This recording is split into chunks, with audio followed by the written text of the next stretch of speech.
നാം ഒരാളെ കാണുമ്പോൾ അയാളിൽ നിന്ന് നമുക്ക് അട്രാക്റ്റീവായി തോന്നുന്ന ചില കാര്യങ്ങളുണ്ട്. അദ്ദേഹത്തിൻ്റെ face beauty, hairstyle, dressing sense തുടങ്ങിയവ.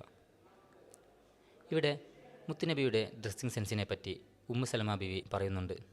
കാന അഹബു സിയാബി ഇലാ റസൂലില്ലാഹി സ്വല്ലല്ലാഹു അലൈഹി വസല്ലം അൽ ഖമീസ. നബി സല്ലല്ലാഹു അലൈഹി വസല്ലമക്ക് ഏറ്റവും ഇഷ്ടമുള്ള വസ്ത്രം ഖമീസായിരുന്നു. ആ ഖമീസ് തന്നെ നബിതങ്ങൾ 2 രൂപത്തിൽ ധരിക്കാറുണ്ട്. യാത്രയിലായിരിക്കുമ്പോൾ കൈ മുഴുവൻ മറിയുന്ന രീതിയിലാണ് ധരിക്കാറുള്ളത്. അത് കാലാവസ്ഥയിൽ നിന്നും സംരക്ഷണം തീർക്കുക എന്നതിനു വേണ്ടിയായിരുന്നു.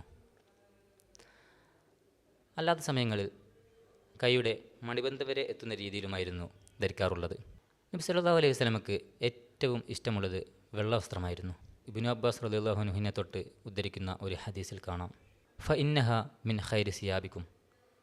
വെള്ള വസ്ത്രമാണ് നിങ്ങൾക്ക് ഏറ്റവും ഉത്തമം. മാത്രമല്ല വെള്ളയാണ് പ്യുവറും അട്രാക്റ്റീവും.